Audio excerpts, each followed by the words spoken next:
Episode की शुरुआत होती है इन दोनों लड़कियों से, जहाँ पे अपना पिछला एपिसोड खत्म हुआ था। वो छोटी वाली लड़की बोल रही होती है कि ये कैंडी तो बड़ी मज़ेदार है। नो डाउट कि यहाँ से बहुत सारे टैलेंटेड इंडिविजुअल मिले हैं हमको। फिर वो सीनियर बोल रही होती है, हाँ मैंने भी कभी देखा नहीं, लेकिन यहाँ की स्पिरिचुअल एनर्जी कुछ ज़्यादा ही तगड़ी है। और ये कोई तो स्पिरिचुअल लैंड तो नहीं। फिर छोटी वाली बोल रही होती है, सीनियर वहाँ पे देखो, वहाँ पे बहुत अच्छी अच्छी हेयर पिन है, तो मैं जाके देखूँ। फिर वो दुकान के अंदर चली जाती है, मतलब जाने को जा रही होती है। फिर सीनियर बोल रही थी, अरे यार क्या बच्ची है। फिर जब सीनियर की नज़र उस बच्ची पे जाती है तब वो स्टोर के नेम प्लेट के तरफ रुक जाती है। फिर उसको देखते ही वो गोल्डन कलर का ऑरा उस सीनियर के अंदर चला जाता है उन शब्दों का। फिर उसके इनर वर्ल्ड में हमें दिखाया जा रहा है एक तलवार को गोल्डन से चमकती हुई, और उसके अंदर सब स्पिरिचुअल ऑरा जा रहा होता है। फिर बाहर वो सीनियर सीनियर सीनियर ऐसा पुकार रही होती है अपने सीनियर को और बोल रही होती है, सीनियर आपको क्या हुआ। फिर सीनियर यानी कि वो लड़की जाग जाती है और बोलती है, मैं जूनियर, मैं पूरे छठे रिलम पे आ गए हूँ योन स्वॉर्ड स्क्रिप्चर के। फिर ये एक स्वॉर्ड इंटेंट है ऐसा समझ लो। फिर जूनियर तो बोल रही होती है, पर मास्टर ने तो कहा था कि आप अभी अभी 5th लेवल पे आए हो, तो आपका स्वॉर्ड इंटेंट अचानक से 6th पे कैसे पहुंच गया। फिर वो सीनियर भी बोल रही होती है, हाँ मैंने तो बस एक नज़र डाली थी उन शब्दों पे, और मेरा कल्टीवेशन पूरा एक लेवल से बढ़ गया। ज़रूर से वो साइन किसी ने ग्रेट स्वॉर्ड मास्टर ने या फिर स्वॉर्ड के किसी डंडी ने किया होगा। फिर वो उस दुकान के अंदर चली जाती है उसको लेके और बोल रही होती है, एक्सक्यूज़ मी कोई दुकान के अंदर है। फिर अपना मेन कैरेक्टर बाहर होता है, आइए आइए पधारिए हमारे देश यानी कि अपने स्टोर में। फिर अपने मेन कैरेक्टर को देखते हुए सीनियर अपने मन में सोच रही होती है, ये तो यंग टैलेंटेड ऐसा इंडिविजुअल लग रहा है, ये शायद से उस दुकान का मालिक है। लेकिन ये इसका ऑरा इतना मामूली सा कैसे, इसके पास कोई कल्टीवेशन महसूस क्यों नहीं हो रहा, कहीं ये कोई साधारण इंसान तो नहीं। फिर अपने मेन कैरेक्टर के और दिखाया जाता है जो कि अपने मन में सोच रहा होता है, ये ज़रूर से कल्टीवेटर के कपड़े, और ये वही कल्टीवेटर होंगे जो अब होली लैंड से आए हैं हमारी गाँव में। और अगर उन्होंने मेरी दुकान से कुछ खरीद लिया तो वो सस्ता तो नहीं खरीदेंगे भाई, इतने तो अमीर होंगे। फिर अपने मेन कैरेक्टर उनको बोल रहा होता है, अरे आइए आइए पधारिए हमारा देश यानी कि आपका दुकान।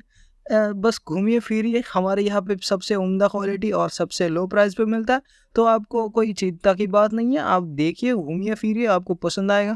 फिर जब उसका आजू बाजू नज़र जाता है तो उसकी नज़र पड़ती है एक पेंटिंग के ऊपर, और बोल रहे थे, ये पेंटिंग तो ये पेंटिंग तो। फिर उस पेंटिंग में से ऑरा निकलने लगता है और फिर बोलता है, गड़बड़ हो गई, जी इस ऑरा को रोकना पड़ेगा। ऑरा को रोकते हुए बोल रहे थे, ये इतना पावरफुल फोर्स, ये तो मेरे एबिलिटी से भी कहीं ज़्यादा है, और ये जरूर से किसी स्वॉर्ड गॉड का है, कोई लेजेंडरी स्वॉर्ड गॉड। फिर वो सारा इंटेंट उसके मेरिडियंस में जा रहा होता है, ऐसा समझ लो उसकी बॉडी के अंदर जा रहा होता है। और बोलते थे, ये मेरा वर्जन ये खोल रहा है, सब ये इंटेंट मेरे अंदर जा रहा है। फिर वो बोलते हैं, हाँ बच गई, ये इंटेंट तो मुझे मार ही डालता। और फिर उसका ब्रेक थ्रू हो जाता है, यानी कि उसका जो स्पिरिचुअल लेवल है वो भी अप हो जाता है। फिर वो दौड़ते हुए अपने मेन कैरेक्टर के पास जाती है और बोलती, ये पेंटिंग किसकी है, ये पेंटिंग बनाई किसने है। फिर अपना मेन कैरेक्टर बोल रहा होता है, लगता है इसको पेंटिंग पसंद आई, तो मुझसे इस ऑथर का बारे में यानी कि पेंटिंग किसने बनाई वो पूछ रही है।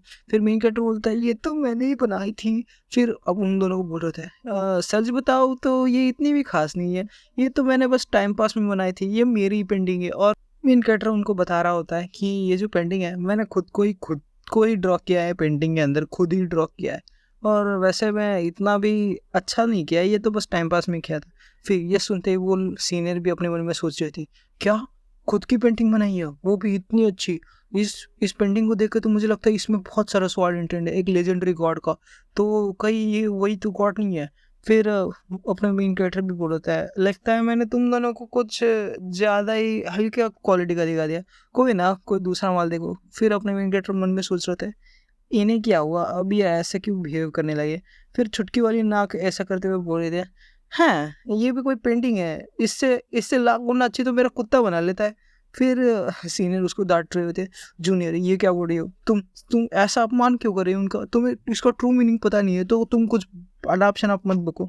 फिर ये सुनते अपने मेन कैरेक्टर बोलते हैं, हाँ हाँ सही जा रहे हो लड़की। फिर वो लड़की भी अपने मेन कैरेक्टर तरफ देखते हुए बोल रहे थे, ये बंदा तो बड़ा यंग है और हैंडसम भी, ये ज़रूर से वही एक्स्ट्रा ऑर्डिनरी टेम्परामेंट होगा इसके अंदर, लेकिन इसकी शार्पनेस मुझे इतनी क्यों नहीं लग रही, और मुझे इसमें से कोई सौड़ा और महसूस क्यों नहीं हो रहा जो कि मुझे पेंटिंग से हो रहा है। रुको, शार्पनेस शार्पनेस से याद आया, मैं तो इसका ऑरा सेंस ही नहीं कर पा रही हूँ। इसका मतलब इसके पास बहुत ज़्यादा अमाउंट में है जो कि मैं खुद सेंस नहीं कर पा रही हूँ। मेरे से ट्रिपल नहीं, मेरे से 20 गुना ज़्यादा, नहीं, मेरे से 1000 गुना ज़्यादा इसके पास हो रहा है, तभी मेरे को महसूस नहीं हो रहा है। और इतना ज़्यादा हो रहा है कि इसके बस देखने से मेरा एक स्टेज क्लियर हो गया, मेरा स्वॉर्ड इंटेड अपग्रेड हो गया।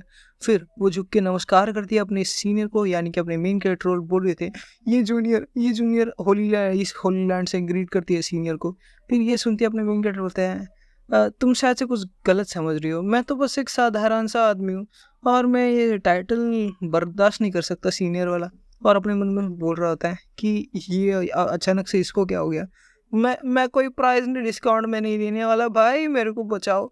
फिर वो बोल रही होती है क्या, मॉर्टल अपने मन में बोल रही होती है, क्या मॉर्टल हो, लेकिन इतना ज़्यादा स्पिरिचुअल अमाउंट वगैरह ये सब तो मुझे बताया आपने, और तुम मॉर्टल बता रहे हो अपने आप को।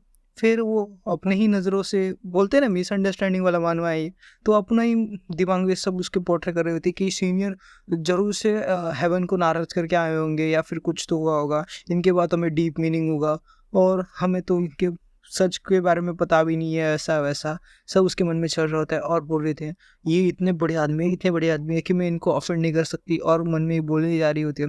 फिर अपना मेन कैरेक्टर भी सोच रहा था, ये अचानक से मेरे से इतना प्यार से क्यों बात करने लगी, लगता है इसको कोई डिस्काउंट चाहिए, डिस्काउंट छोड़ो, इतना ज़्यादा प्यार से बात करे तो इसको चीज़ें फ्री में तो नहीं चाहिए। फिर उसके मन में चल रहा होता है, अगर बात करें तो ऐसे सीनियर आखिर मेरे जैसे तुच्छ आदमी से क्या ही चाहेंगे, और रुको कहीं मैं इनके काम के बीच में तो नहीं आ रही। फिर वो बोल रही होती है कि मुझे ये मिसअंडरस्टैंडिंग क्लियर करनी पड़ेगी, और वो बोल रहे थे कि सीनियर मेरा कोई आपको ऑफेंड करने का इरादा नहीं था, वैसे मैंने सीनियर आपको इसलिए कहा क्योंकि मुझे खुद कैलीग्राफी वगैरह पेंटिंग वगैरह पसंद है, तो मैं इसके स्टूडेंट हुई और आप मुझे अच्छे लगे, मतलब आपकी पेंटिंग वगैरह वो मेरे से अच्छी है, तो आप हुए ना मेरे सीनियर। फिर मेन कैरेक्टर अच्छा तो ऐसे सीनियर बुला रही थी।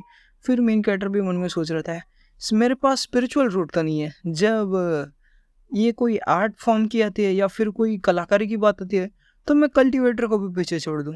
फिर वो अपनी उन दोनों को बोल रहा होता है कि तुम दोनों घूमो फिरो ऐश करो मेरी दुकान में, अब देखो बहुत सारी कैलीग्राफी पड़ी है, बहुत सारी पेंटिंग्स पड़ी है, तुम्हें अगर कोई पसंद आओ तो खरीदो। फिर छुटकी वाले अपने मेन कैरेक्टर को इरिटेट करते हुए बोल रहे थे इस बॉटल में क्या है, फिर मेन कैरेक्टर बोलता है गेंडे का सान का मुंह है।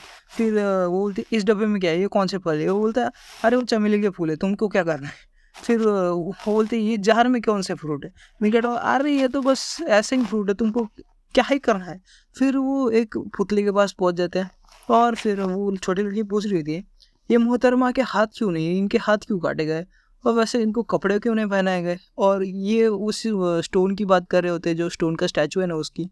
फिर मेन कैरेक्टर बोल रहा होता है ये लड़की तो दुनिया की सबसे खूबसूरत औरत है, और जब वो सीनियर ये सुनती है वो स्टैचू की तरफ देखने लग जाती है और बोल रही थी ये स्टैचू के सरफेस से तो ऐसा नॉर्मल ही लग रहा है, लेकिन ये जो इसकी कटी हुए हाथ है, इसकी जो सुंदरता है वो कुछ अलग ही कहानी बयां कर रहा है, और ये जो परफेक्शन है काटने वाला वो अलग ही लेवल पे, लड़कियों से भी ज़्यादा परफेक्शन है काटने का, ये जरूर से कोई गॉड होगी। फिर अपने मेन कैरेक्टर मन में सोच रहा था कितना पकाओगी लड़की हो, तुम्हें कुछ खरीदना है या नहीं, या सिर्फ सवाल ही पूछने आए हो।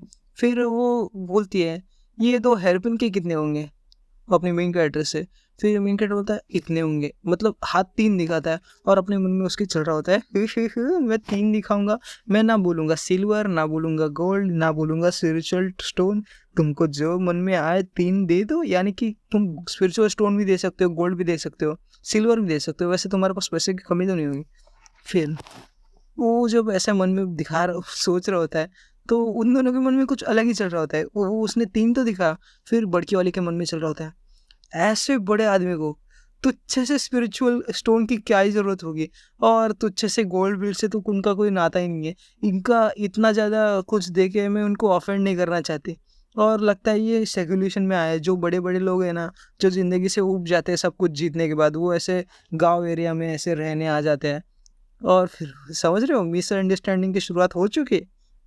और बोल रहे थे ये जरूर से बहुत बड़े सिंगर होंगे, इनका 3 का मतलब है पैसा, एक गोल का मतलब है ब्रॉन्ज, 1 2 3 मतलब 3 ब्रॉन्ज किसी के, यानी कि सबसे कम दाम में इनको दे रहा है। फिर अपने उन दोनों के समझ ले खुद मिसअंडरस्टैंडिंग करके समझ लेते और बोल देते लगता है कि ये हमें कोई कॉपर कॉइन से डेस्टिनी देना चाहते हैं और हमें कोई नाराज़ नहीं करना चाहते। जब वो अपने मेन कैरेक्टर को 3 कॉपर कॉइन देते हैं, मेन कैरेक्टर शॉक हो जाता है, बोलते हैं 3 कॉपर कॉइन। और यहीं पे आज का एपिसोड एंड होता है। अगर आपको ये मिसअंडरस्टैंडिंग आगे भी जारी रखनी है तो देखना ना भूलिएगा इस सीरीज़ को आगे तक। और आज के लिए तो इतना ही। Bye guys.